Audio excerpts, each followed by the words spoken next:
هو الذي يسيركم في البر والبحر حتى إذا كنتم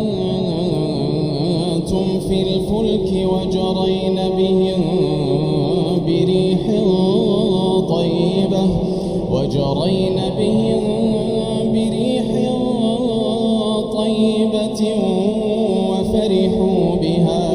وفرحوا بها جاءتها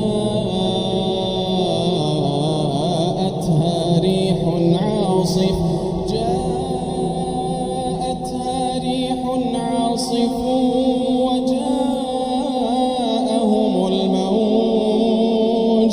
وجاءهم الموج من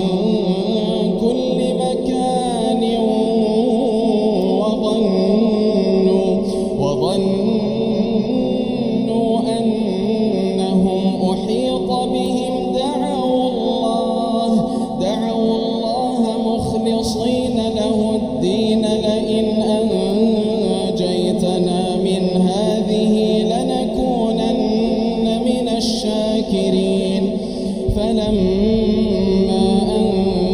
أنجاهم إذا هم يبغون في الأرض بغير الحق يا أيها الناس إنما بغيكم على أنفسكم متاع الحياة الدنيا ثم إلينا مرجعكم فننبئكم